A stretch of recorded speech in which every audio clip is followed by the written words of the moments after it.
Fully understanding the processes of life and the causes of disease remain two of the great challenges in biology and medicine. Although decoding the human genome was a major step forward in human biology, understanding the information hidden in the 3 billion base pairs that make it up represents a computational problem that can only be achieved using advanced computers and intelligent software. The CMBI, the Netherlands Centre for Molecular and Biomolecular Informatics, is a world leader in the field of computational molecular biology. This is a story of how researchers at the CMBI are using their expertise to help cure disease. All living organisms, including humans, animals, plants and even bacteria, are made up of cells, each of which has a nucleus that contains the organism's complete DNA. Zoom in on the DNA and you see that it consists of 2 strands twisted together to form a helix. Although they are very long, each strand of DNA is actually made up of only 4 different building blocks, known as bases: adenine, guanine, cytosine, and thymine. The order of these bases determines the function and genetic information in the DNA. Specific sections of DNA, known as genes, provide the code needed to assemble so-called amino acids into proteins. So it is the order of the bases in the gene that is translated into the order of amino acids, which is different for each protein. The amino acids that are assembled into a protein have the characteristic of either attracting or repelling one another, depending on their type. Because of this attraction or repulsion, a protein molecule folds into a unique shape as it is produced. This folding plays an important part in determining the function of the protein. Proteins are the workhorses of the human body, controlling the processes that keep us alive, as well as being important constituents of organs and tissues, such as muscles. For example, proteins in the retinal cells within our eyes have a unique shape that allows them to absorb light energy and trigger the nerve responses that allow us to see.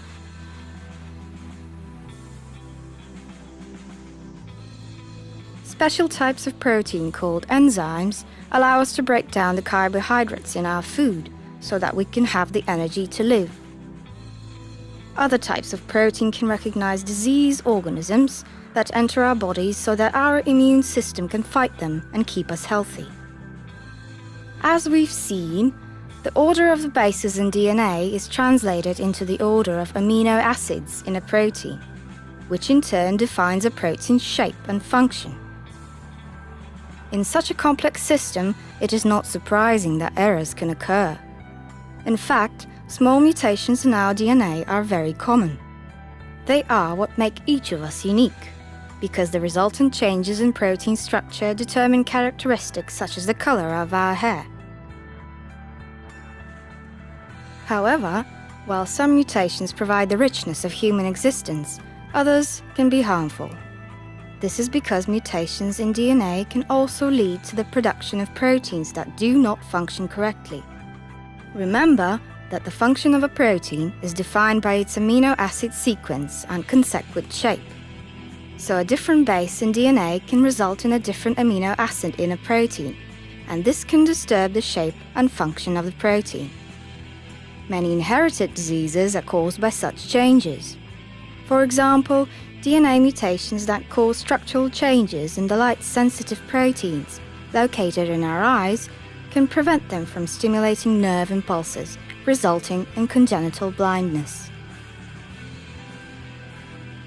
We are located at the Radboudumc Medical Center, and our hospital sees thousands of patients every year. Some of these patients have a genetic disorder. The genetics department uses all kinds of very modern techniques to determine which mutation causes the disease, and we then calculate why that mutation causes the disease. As part of the diagnostic process, scientists at the hospital's Department of Human Genetics analyze their DNA using the latest DNA sequencing techniques. In our department, we compare the DNA of patients with DNA of healthy controls. And we want to know which DNA variation in the patient is causing disease. This is a very big challenge, and for this we collaborate with the CMBI and use their expertise in interpretation. At the CMBI, computer simulation and visualization software is used to generate and analyze three-dimensional protein structures, displaying them on a massive 3D virtual reality screen so that they can be studied in detail. Yasara, an advanced software package, is used to predict protein structures and to calculate the structural effects of mutations. An online web server called Hope can even analyze mutations automatically. Working in collaboration with other departments, hospitals and other universities, the conclusions drawn at the CMBI can be used to improve patient treatment or act as the starting point for developing new drugs. Some years ago, we were studying split-hand, split-foot syndrome. This is a condition where people are born without fingers and without toes. And after a few years, we found the gene. And we were delighted and excited, and we started studying P63, as the gene is called, for its function and what goes wrong in these families. And then we got stuck. When we looked more closely, we got really intrigued and puzzled, because you see, the mutations were all of a very particular kind, and we couldn't make sense of it. So we asked the question, how can we understand what's going on? And the only way to get an answer was to go and see the people at CMBI.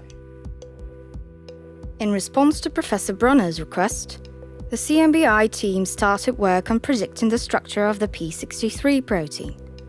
At the time, the structure of the P63 protein was not known, but bioinformaticians at CMBI found that they could predict its structure using a technique called homology modeling.